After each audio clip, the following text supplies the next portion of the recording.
All right. Today, welcome. Today is April 24th. Man, it's been over a year since I've done this. So, this is the questions that entrepreneurs ask, where I take some questions that are either sent to me directly on Quora or questions that I find interesting from entrepreneurs that are looking for answers.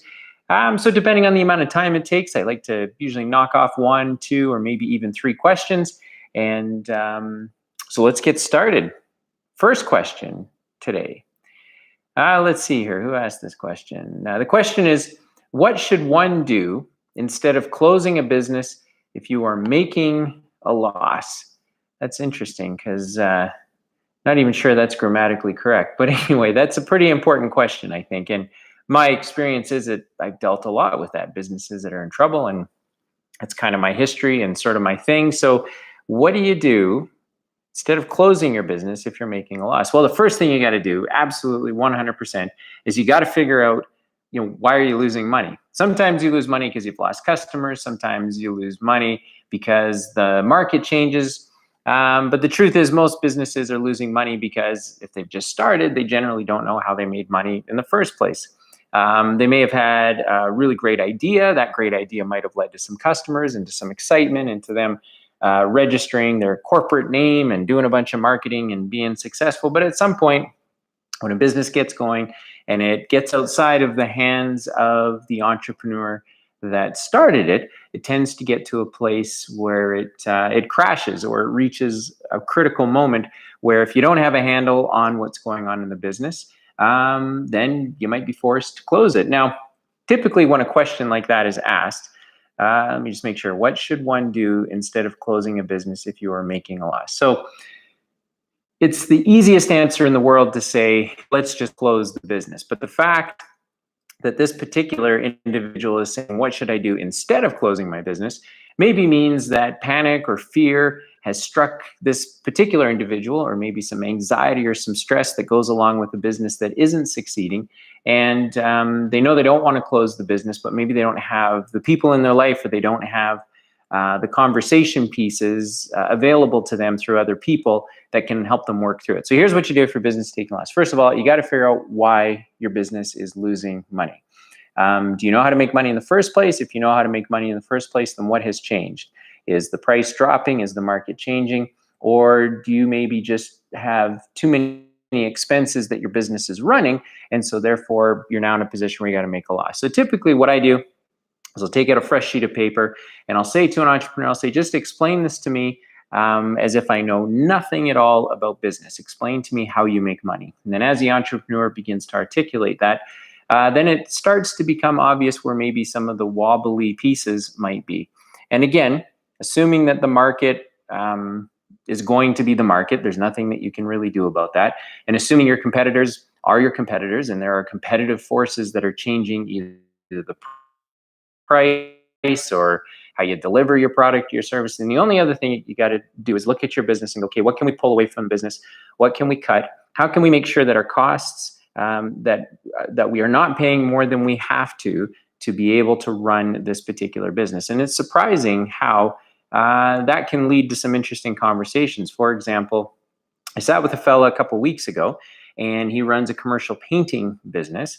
And he had talked about how, their crew of 50 or 60 people, he had maybe over the course, I think it was over the course of a year and a half, he had changed their compensation package sort of 2 or 3 times.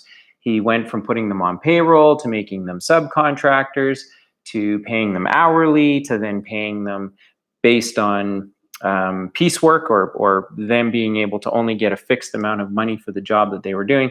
And in and amongst all of that, really what he was scrambling to do was to try and figure out how to make money, because he knew he could get the jobs. He knew he could buy the paint and the paint brushes and everything else that he needed for the business, but he was struggling to really get his labor under control. And so it's not as if the painting business wasn't needed in the marketplace. It's not as if he needed a market that didn't have a lot of competitors in it to do really, really well. He just really needed to figure out, man, how are we going to make some money? If I have to win these contracts at a certain price, and then I have to go and hire a bunch of painters, how do I structure my labor so that I can actually end up making money? So instead of closing your business, you got to sit back with fresh eyes, and someone else maybe to talk to, or even a pretend person if you don't feel comfortable enough talking to people because maybe you're scared of what they might say or it might affect your reputation. But you do have to sit down and figure, why are we not making any money? Where is the real loss? And then once you've identified what that loss is, then the next thing that you've got to do is you got to start getting to work on, well, what do we do next?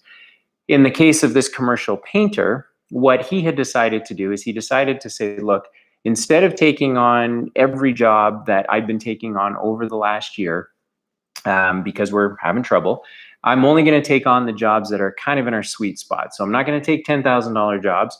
I'm not going to take $150,000 jobs. But I think his number was, I don't know, it was like somewhere around, I think it was like somewhere around $70,000 or $80,000. He said $70,000 or $80,000. There's enough margin that I can actually make, some pretty decent money doing that. I can put the projects through quickly enough. And yeah, you know what? I'm probably not going to do the $6 million this year that I did last year. But if I end up doing half of that amount, maybe I can be more profitable. So figure out why your business is losing money in the first place. Then put a strategy together to figure out, what do you need to do? What do you need to do to correct the problem? And ultimately, what do you need to do to be successful? What would it take? It's easy to think of the things that are going wrong. It's really tough to think about the things that could go right. And especially if you're having especially if your business is going through a really tough moment, because you're generally not very optimistic to begin with. You're probably not you're probably not resting well at nighttime. You're probably waking up with anxiety or some stress in the pit of your stomach. And so the only thing you can think about is how to protect the only thing that you can think about is, how do I make sure I don't lose more than what I already have, instead of looking at it from the perspective of, what is it that I have to work with right now? And then how can I do what I need to do with it to produce the result that I'm looking for? So closing your business, to me, at the end of the day, means, the jig's up. There's nothing else that you can do. Whether it be market forces or competitive forces or your pricing or your accountant screwed you or the government screwed you or whatever your reasons are for closing down your business, generally your business will close down because they really just can't see their way through it. The entrepreneur can't see a way to realign the business, correct it, make the changes, downsize, make the tough decisions that are needed for the business to survive. So it's unfortunate the business is closed. I think we all know that the stats are pretty high, that a business will 80% of businesses or some number like that. I don't know the exact stat, but the number is really high because it actually is really difficult to run a business. First of all, to start a business is easy, but to build a profitable business where there's real money in the bank after the fact, that's really, really tough to do.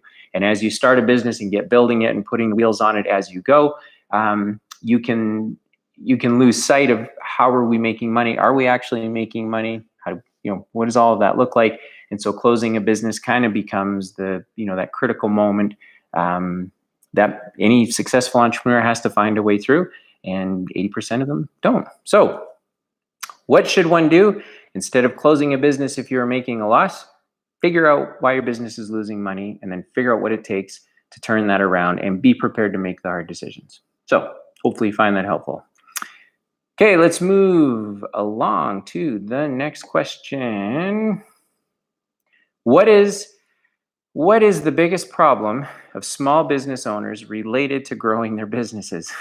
Well, I think given what I just talked about, I think probably the biggest problem for small business owners related to growing their business is actually understanding, how do I take what I patched together and got this far?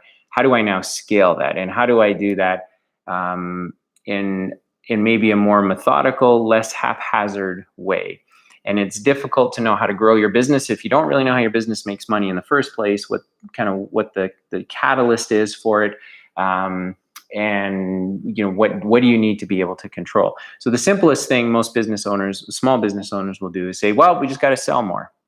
Well, that's great. How much more do you have to sell? If you had to sell more, do you do it at the same price, at lower prices? If you had to sell more, does that mean you need more salespeople? Does that change your cost structure? Does that mean that you've got to open up an office, or you have to undertake some more monthly subscriptions and additional overhead to be able to grow? And can your business afford it? Do you have the right people? And firsthand experience for me with small business owners, and it's kind of a classic thing, is a business will get busy and they'll think that the things are going really well. So they'll hire an admin assistant, or they'll hire an office manager. Maybe in their accounting department, they'll hire like a bookkeeper, maybe a controller. Then maybe they'll hire like an HR person. All of a sudden, they've got all these people on their team because like life is really good. Life is really working out and we're growing and we're doing our thing.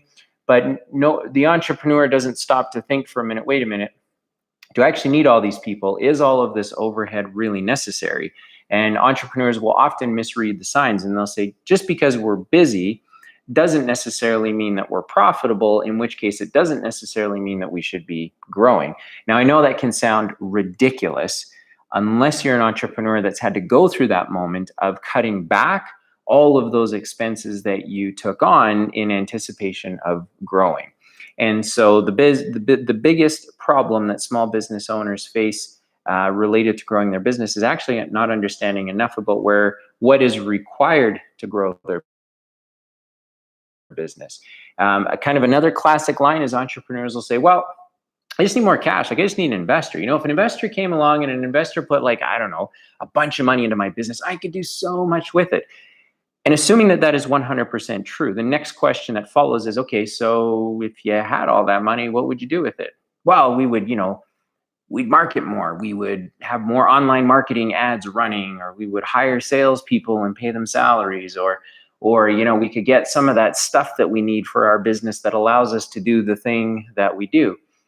But that usually is a back of the napkin answer, as opposed to something that's a little bit more planned out and methodical. And what's interesting about both of these questions that have been asked is these questions are coming from entrepreneurs that are in the middle of actually experiencing the ramifications of either A, closing their business based on the previous question, or in this case, they're right in the moment of thinking, man, I need to grow, and how do I do that? And what challenges am I going to face doing it? So asking the question is great, but until you've actually experienced the moment, it's difficult to understand the importance of going, well, wait a minute, why are we growing? What does it take to grow?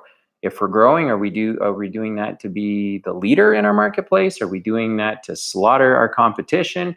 Are we doing that because this is a stepping stone to something different that our business plan calls for? Most entrepreneurs just say, go, go, go, go, go, get me an investor. We just want to grow because we can, without really stopping to understand, should you grow? Why do you need to grow? What does it look like if you were to grow? And again, this doesn't need to be like an exhaustive, 6-month exercise in doing nerdy business plans, but it does require at least a whiteboard, an Excel spreadsheet, somebody that you can bounce the ideas off of to say, okay, growing is important. We think we'd like to grow because we'd like to hire more people. We would like to make more money because us making more money allows us to go into different marketplaces and take advantage of different opportunities and maybe serve a broader base of customers. And so in order to do that, kind of what are the pieces that we're going to need? Who are the people that we need in order to serve our new customers? What does our infrastructure, our business look like? Does our email server, is it going to handle it? Does our website need to change? Does how we bring in customers, is that going to change? And so there does need to be some time spent on understanding why you need to grow and what is it going to take to grow specifically. And again, kind of use the baseline question of, if someone said, I will fund your growth plan, just imagine for a minute you had a plan, an actual plan that you could explain to someone that made sense, someone that didn't know your business. And they were going to write just an open-ended check and say, here's all the money that you could possibly need to grow your business. Well, you should be able to help them understand, what does that look like? What's the return on that investment? How do we get that money back? How are we going to use it? Et cetera, et cetera, et cetera. So what is the biggest problem with small business owners related to growing their business? It's actually not understanding why they need to grow and what's required to grow.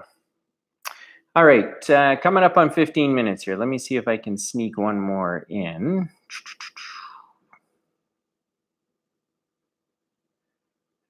This is a good one.